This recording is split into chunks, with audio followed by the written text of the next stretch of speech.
Kaon. Sige na, nak. Magandang araw po sa ating lahat. Narito po kami ngayon upang magbasa ng isang kwentong hango sa totoong buhay. Ang kwento pong ito ay pinamagatan po namin ang agos ng buhay ni Marie. At ito po ang simula ng kwento.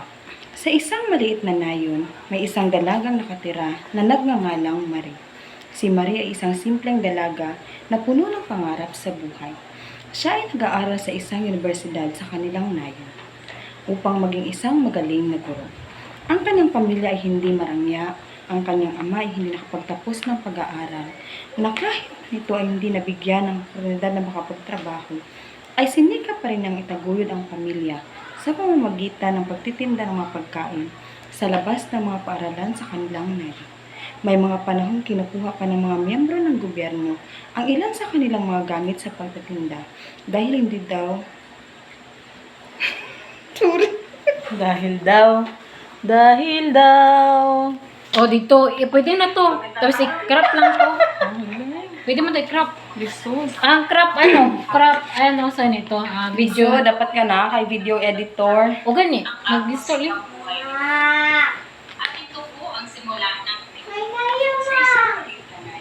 Indiretso na to. Kaya ito kayo na. Diretso lang na nato, Lin. Hindi pa nang kamutan. Pwede na ito. Mag-edit. Hago-hago pa tag-edit. Sige.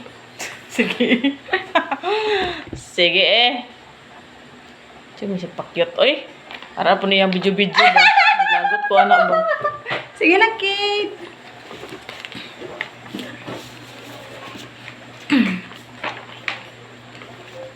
Magandang araw po sa ating lahat.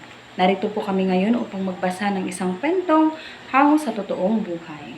Ang kwento po ito ay pinamagatan po namin ang agos ng buhay ni Marie. At ito po ang simula ng kwento. Sa isang maliit na nayon, may isang dalagang nakatira na nagngangalang Marie. Si Marie ay isang simpleng dalaga na puno ng pangarap sa buhay. Siya ay nag-aaral sa isang universidad sa kanilang nayon upang maging isang magaling na guro. Ang kanyang pamilya ay hindi marangya. Ang kanyang ama ay hindi nakapagtapos ng pag-aaral, na kahit hindi man ito nabigyan ng oportunidad na makapagtrabaho, ay sinikap pa rin niyang itaguyod ang pamilya sa pamamagitan ng pagtitinda ng mga pagkain sa labas ng mga paaralan sa kanilang nayon. May mga panahong kinukuha pa ng mga miyembro ng gobyerno ang ilan sa kanilang mga gamit sa pagtitinda dahil daw sa ipinagbabawal ang pagpwesto at pagtitinda sa lugar na iyon. Maawa naman kayo sa amin. Ito na lang ang pinagkukunan namin sa pang-araw-araw. Huwag niyo naman po sanang kunin sa amin. Wika ng kanyang ama. Walang magawa ang kanyang ama dahil sa kakulangan ng pinansyal at takot sa gobyerno ay hinayaan na lamang niyang dalhin ang ilan sa kanyang mga kagamitan sa pagtitinda. Namulat si Marie sa mahirap na buhay ng kanyang pamilya, kaya naman hindi naging madali sa kanya ang pag-aaral sa kolehiyo. Makalipas ang 2 taon sa pag-aaral ni Marie, ay maroon siyang nakilalang lalaki. Siya ay si Mark. Si Mark na naging kaibigan at matatakbuhan niya sa tuwing mayroon siyang problema sa paaralan. Naging maganda ang samahan nilang dalawa at hindi naglaon ay nahulog ang kalooban nila sa isa't isa. Sa kabila ng kagustuhan ni Marie na makapagtapos sa pag-aaral sa kolehiyo upang matulungan at maiahon ang pamilya sa kahirapan, ay nakagawa pa rin siya ng isang pagkakamali. Nagdalang tao si Marie sa anak nila ni Mark. Hindi pa ako handa na maging ama, Marie. Pero hindi ko rin kakayanin na pabayaan ang maging anak natin. Sabi ni Mark.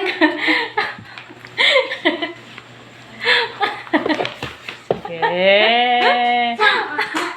Magulit ha? Magsabi ni Mark. Ginano. Yan. Isa mo gumago, Aileen. Ikaw mo, Sabi ikaw ni mo. Mark, Matang ilinya mo para di ka madisalay. Dito mawala. Namin na kayo tattoo. Pwede mo ito i-crop. Ha? Crop lagi pwede ito. Gusto niya i-push yung crap-crap. Sakit ang ipon. Oh my God.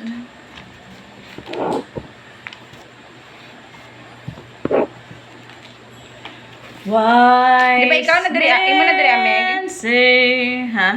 Di ba imo na diri? Oo. Sige. Ulit-ulit na. Ginabi. Take 4.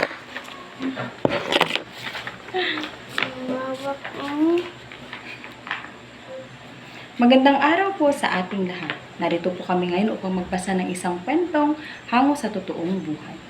Ang kwento po ito ay pinamagatan po namin ang agos ng buhay ni Marie. At ito po ang simula ng kwento. Sa isang maliit na nayon, may isang dalagang nakatira na nagngangalang Marie.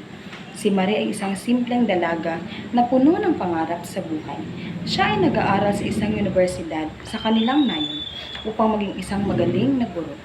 Ang kanyang pamilya ay hindi marangya, ang kanyang ama ay hindi nakapagtapos ng pag-aaral, na kahit hindi man ito nabigyan ng oportunidad na makapagtrabaho, ay sinikap pa rin niyang itaguyod ang pamilya sa pamamagitan ng pagtitinda ng mga pagkain sa labas ng mga paaralan sa kanilang nayon. May mga panahong kinukuha pa ng mga miyembro ng gobyerno ang ilan sa kanilang mga gamit sa pagtitinda dahil daw sa ipinagbabawal ang pagpwesto at pagtitinda sa lugar na iyon. Maawa naman kayo sa amin. Ito na lang ang pinagkukunan namin sa pang-araw-araw. Huwag niyo naman po sanang kunin sa amin. Wika ng kanyang ama.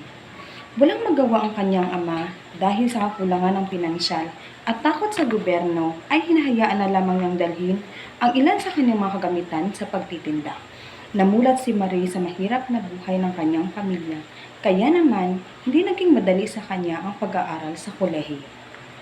Makalipas ang 2 taon sa pag-aaral ni Marie, ay meron siyang nakilalang lalaki. Siya ay si Mark. Si Mark ang naging kaibigan at mga katatakbuhan niya sa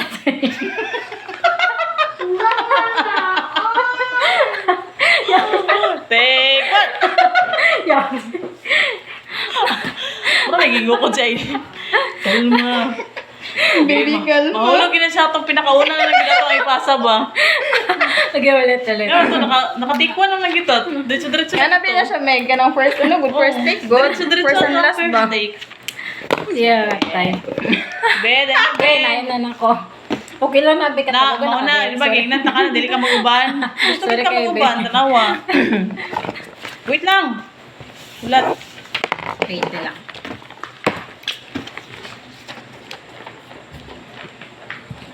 Ayun, pag-iuyog. Burong ko. Wala pa. Go. Magandang araw po sa ating lahat. Narito po kami ngayon upang magbasa ng isang kwentong hango sa totoong buhay. Ang kwento pong ito ay pinamagatan po namin ang agos ng buhay ni Marie. At ito po ang simula ng kwento.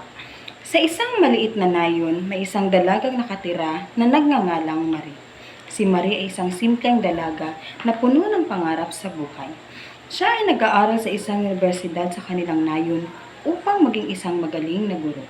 Ang kanyang pamilya ay hindi marangya, ang kanyang ama ay hindi nakapagtapos ng pag-aaral, na kahit hindi man ito nabigyan ng oportunidad na makapagtrabaho, ay sinikap pa rin niyang itaguyod ang pamilya sa pamamagitan ng pagtitinda ng mga pagkain sa labas ng mga paaralan sa kanilang nayon.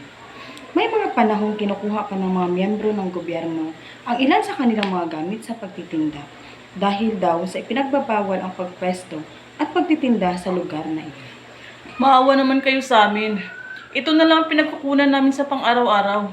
Huwag niyo naman po sanang kunin sa amin. Wika ng ang kanyang ama. Walang magawa ang kanyang ama dahil sa kakulangan ng pinansyal at takot sa gobyerno ay hinahayaan na lamang niyang dalhin ang ilan sa kanyang mga kagamitan sa pagtitinda. Namulat si Marie sa mahirap na buhay ng kanyang pamilya, kaya naman hindi naging madali sa kanya ang pag-aaral sa kolehiyo. Makalipas ang 2 taon na pag-aaral ni Marie, ay mayroon siyang nakilalang lalaki. Siya ay si Mark. Si Mark na naging kaibigan at matatakbuhan niya sa tuwing mayroon siyang problema sa paralan. Naging maganda ang samahan nilang dalawa at hindi naglaon ay nahulog ang kanilang loob sa isa't isa. Sa kabila ng kagustuhan ni Marie na makapagtapos sa pag-aaral sa kolehiyo upang matulungan at maihahon ang pamilya sa kahirapan, ay nakagawa pa rin siya ng isang pagkakamali. Nagdalang tao si Marie sa anak nila ni Mark. Hindi pa ako handa na maging ama, Marie. Pero hindi ko rin kakayanin na pabayaan ang magiging anak natin. Sabi ni Mark. Paano ito, Mark? Hindi na ako makakapagtapos sa aking pag-aaral. Sambit ni Marie. Nawala ang lahat ng pangarap ni Marie, ngunit ayaw niyang mawala ang bata sa kanyang sinapupunan.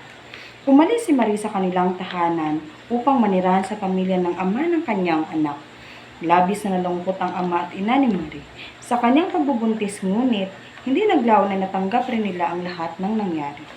Naging maganda ang unang pagsasama ni Marie at Mark. Sa kanilang tahanan, minahal din siya ng pamilya ni Mark, kaya naging magaan ang lahat sa kanya. Sa paglipas ng ilang buwan na pagsasama ni Marie kay Mark, ay unti-unti niyang nakita ang ilan sa mga pagbabago sa ugali ng kanyang kasintahan. Si Mark ay madalas nang hindi umuwi sa kanilang tahanan at madalas nang kasama ang mga barkada kaysa sa kanya.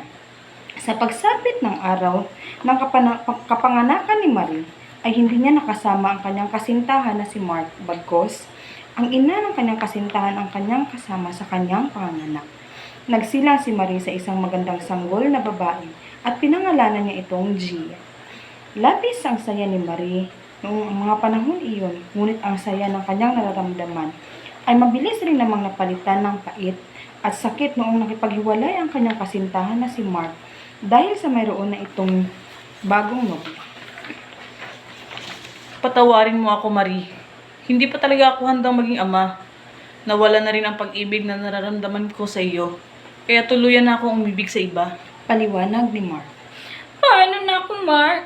Paano na ang mga anak natin? Paano na kami ng anak mo? Yawa. Sikit ba? Okay lang, anak na. Na-stress mo, okay na. Sige na, try na itong ikuan. Asa na ka, Audrey? Diri ka, ulit, ikaw ulit. Nak, pinuta na. Sa mo ng part ha, sa Asa? kay Aileen. Paano na ako, Mark? Paano na ako, Mark? Paano nang kami ng anak? Ulit. Ulit na. Ulit na. Paano na kami ng anak mo?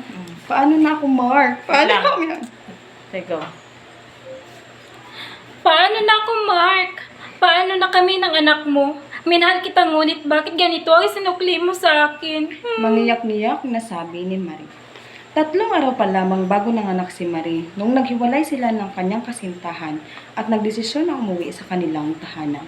Bukas palad siyang tinanggap ng kanyang pamilya, lalo na ng kanyang ama. Naging mahirap ang buhay ni Marie. Halos araw-araw siyang umiiyak dahil sa lungkot ng paghiwalay nila ni Mark. Isang araw ay nagkasakit ang anak ni Marie. Gusto niya humingi ng tulong sa gobyerno para sa paggamot, ay nahirapan siya at hindi pinansin para bigyan ng pribilehiyo na makapasok sa purpose na maaaring makatulong sa kanila ng kanyang anak. Habang nasa bahay, pagamutan siya ay bigla siyang nakarinig ng mga pag-uusap sa tabi. Ulitan na to. Sabak ko yung iro. Asa? Ulitan to imuha sa imuha. Sa ko, ah? Irisin sa to. Sa kwa? Oo. Irisin sa to niya. Uli nito na, Kit. Hindi na bito kang di ka mag-uban-uban. Magandang araw po sa ating Up. lahat. Ito po kami may Sabak ang iro. Dapit. Sa ko na? Sa imuha. Ulitan. Paano na ako, Mark? Paano na kami ng anak mo? Wait lang. Sabak na. Pwede naman ko na.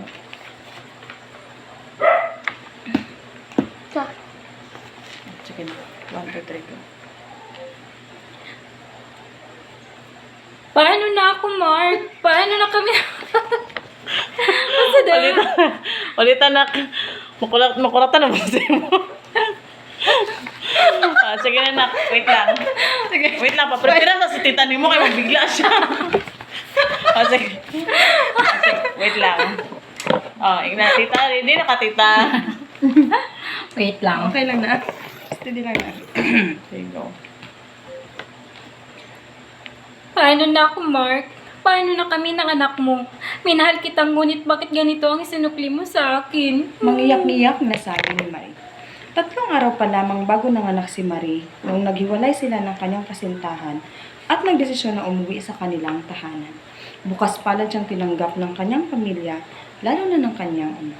Naging mahirap ang buhay ni Marie. Halos araw-araw siyang umiiyak dahil sa lungkot ng paghihiwalay nila ni Mark. Isang araw ay nagkasakit ang kanyang anak. Gustuhin niyang Sorry. Masakit ang anak ni Marie. I-reason ako ni para dili magdinghan ng Ano pilian. lang. Balik sa kwa. Sa imuhat ta magpa. Ito lang. Ito lang. Ulat lang. Din anak. Wait, maganda naman ang pamamahal mo.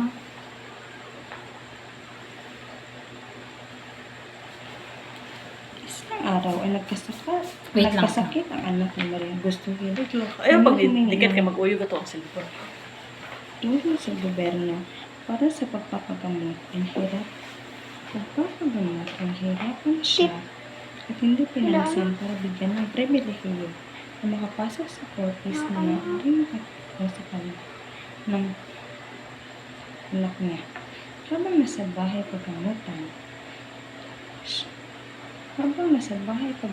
siya, ay bigla siya nakarinig Tama man to. nag-uusap sa tabi. Habang nasa bahay pagamutan siya. Ganun. Dili, habang nasa bahay pagamutan, siya ay biglang nakarinig ng nag-uusap. At may mga trabaho. Siya ay biglang Nak! Pailiwan mo. Nadi. Sige na, tita. Nasaan Pwede ko? na? Sikit nagdali po. Kalma ba? Mura pagkagkuan, oy. Wala po itaka. Dala na lang tayo mong bangko dara sa tapad, tapos ayaw lang Sige na. ayaw i-touch ang ayukan table. kini siya. Ayawan na siya. Sige na, pindutan na. Dito lang kabalik. Anak, Mark. Paano na kami ng anak mo? Minahal kita ngunit bakit ganito ang sinukli mo sa akin? Mangiyak-ngiyak na sabi ni Marie. 3 araw pa lamang bago nanganak si Marie nung naghiwalay sila ng kanyang kasintahan at nagdesisyon siya na umuwi sa kanilang tahanan. Gusto may iruan yun. Gusto kayo yung tingog, Meg.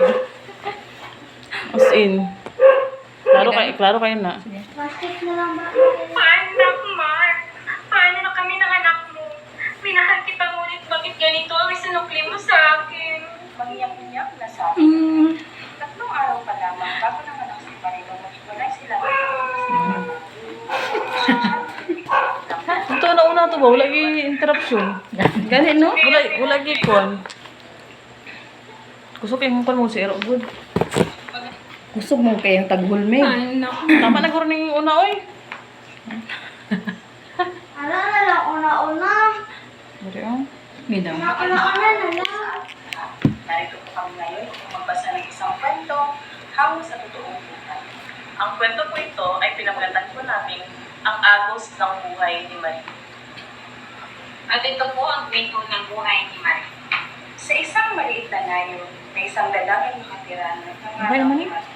Si Maria ay isang simpleng dalaga na puno ng pangarap sa buhay. Halika, Dari. Siya ay Ay, mura din na sigot na magkamali. Ani kaya na si Arnel. Ang kanyang pamilya ay hindi marami. Murag ma-inspire na mi ani kay na akameg. Dari, ano yan dito? Okay naman ni Meg. Okay naman ni Ong. Ikaw? Napapindot sa lahat. Ang maka-inspirasyon. Kasi hindi na tumukubanan na kay Sorry. Sige. Last and final take na lang ta, Meg. Maawa naman kayo sa amin. Ito na lang pinagkukunan namin sa pang-araw-araw. Ito na pinagkukunan sa amin. Si Rustom.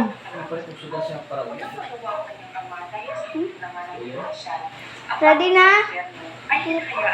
Sige, last and final take na lang, Meg. Ganun sa pinakauna. Last and final take. Hindi na ito siya makuha. Ay, kung saan magiging result niya, di. Kato na lang first take. Pero tiwasan na to. I-wish na Sige. ninyo. Ayaw tag-aw ang iro. Last and final take, Kate. Pwede na ka magulit-ulit, Kate. Wait lang, ayaw sa pagpindot. Excited kayo ka mura Ano kagkuhan. lang gani? Sibo ko diri gamay ay. Hindi Ay, na. sibo diri gamay Meg. Kay sa Eileen mo kung makita yung beauty ba? Dapat highlights ba sa Eileen. So, Wala. Wait lang. wait lang. Mali-mali pag Yun na lang ko ko. diri ron. Pasta na na yung modra ay. Okay na. Diyan na. Ito gamay. Ay, hangad. Wait lang. Social ba kayo? Hindi kayo realize. Okay na. Ina. Ina lang ko maha. Sige na. Go. Go. Magandang araw po sa ating lahat. Narito po kami ngayon upang magbasa ng isang kwento hango sa totoong buhay. Ang kwento pong ito ay pinamagatan po namin ang agos ng buhay ni Marie. At ito po ang simula ng kwento. Sa isang maliit na nayon, may isang dalagang nakatira na nagngangalang Marie. Si Marie ay isang simpleng dalaga na puno ng pangarap sa buhay. Siya ay nag-aaral sa isang universidad sa kanilang nayon upang maging isang magaling na guro. Ang kanilang pamilya ay hindi marangya. Ang kanyang ama ay hindi nakapagtapos ng pag-aaral, na kahit hindi man ito nabigyan ng oportunidad na makapagtrabaho, ay sinikap pa rin niyang itaguyod ang pamilya sa pamamagitan ng pagtitinda ng mga pagkain sa labas ng mga paaralan sa kanilang nayon. May mga panahong kinukuha pa ng mga miyembro ng gobyerno ang ilan sa kanilang mga gamit sa pagtitinda dahil daw sa ipinagpapawal ang pagpwesto at pagtitinda sa lugar na iyon. Maawa naman kayo sa amin. Ito na lang ang pinagkukunan namin sa pang-araw-araw. Huwag niyo naman po sanang kunin sa amin. Wika ng kanyang ama. Walang magawa ang kanyang ama dahil sa kakulangan ng pinansyal at takot sa gobyerno ay hinayaan na lamang niyang dalhin ang ilan sa kanilang mga kagamitan sa pagtitinda. Namulat si Marie sa mahirap na buhay ng kanyang pamilya, kaya naman hindi naging madali sa kanya ang pag-aaral sa kolehiyo. Makalipas ang 2 taon sa pag-aaral ni Marie, ay meron siyang nakilalang lalaki. Siya ay si Mark. Si Mark na naging kaibigan at matatakbuhan niya sa tuwing meron siyang problema sa paaralan. Naging maganda ang samahan nilang dalawa at hindi naglaon ay nahulog ang kanilang loob sa isa't isa. Sa kabila na kagustuhan ni Marie na makatapos ng pag-aaral sa kolehiyo upang matulungan at maiahon ang pamilya sa kahirapan, ay nakakagawa pa rin siya na isang pagkakamali. Nagdalang tao si Marie sa anak nila ni Mark. Hindi pa ako handa na maging ama, Marie. Pero hindi ko rin kakayanin na pabayaan ang magiging anak natin. Sabi ni Mark. Paano na ako, Mark? Hindi na ako makapagtapos ng aking pag-aaral. Sambit naman ni Marie. Nawala ang lahat ng pangarap ni Marie, ngunit ayaw niyang mawala ang bata sa kanyang sinapupunan. Umalis si Marie sa kanilang tahanan upang manirahan sa pamilya ng ama ng kanyang anak. Labis na nalungkot ang ama at ina ni Marie sa kanyang pagbubuntis, ngunit hindi naglaon ay natanggap rin nila ang lahat ng nangyari. Naging maganda ang unang pagsasama ni Marie at Mark. Sa kanilang tahanan, minahalin siya ng pamilya ni Mark, kaya naging magaan ang lahat sa kanya. Sa paglipas ng ilang buwan na pagsasama ni Marie kay Mark, ay unti-unti niyang nakita ang ilan sa pagbabago sa ugali ng kanyang kasintahan. Si Mark ay madalas nang hindi umuwi sa kanilang tahanan at madalas nang kasama ang mga barkada kaysa sa kanya. Sa pagsapit ng araw ng kapanganakan ni Marie, ay hindi niya nakasama ang kanyang kasintahan na si Mark, bagkus ang ina ng kanyang kasintahan ang kanyang nakasama sa kanyang panganganak. Nagsilang si Marie sa isang magandang sanggol na babae at pinangalanan niya itong Gia. Labis ang saya ni Marie noong mga panahong iyon, ngunit ang saya ng kanyang nararamdaman ay mabilis rin namang napalitan ng pait at sakit noong nakipaghiwalay ang kanyang kasintahan na si Mark dahil sa mayroon na itong bagong nobyo. Patawarin mo ako, Marie. Hindi pa talaga ako handang maging ama. Nawala na rin ang pag-ibig na nararamdaman ko sa iyo. Kaya tuluyan na akong umibig sa iba. Paliwanag ni Mark. Paano na ako, Mark? Paano na kami ng anak mo? Minahal kita, ngunit bakit ganito ang isinukli mo sa akin? Mangiyak-ngiyak na sabi ni Marie. 3 araw pa lamang bago nanganak si Marie noong naghiwalay sila ng kanyang kasintahan at nagdesisyon na umuwi sa kanilang tahanan. Bukas palad siyang tinanggap ng kanyang pamilya, lalo na ng kanyang ama. Naging mahirap ang buhay ni Marie. Halos araw-araw siyang umiiyak dahil sa lungkot ng paghihiwalay nila ni Mark. Isang araw ay nagkasakit ang anak ni Marie.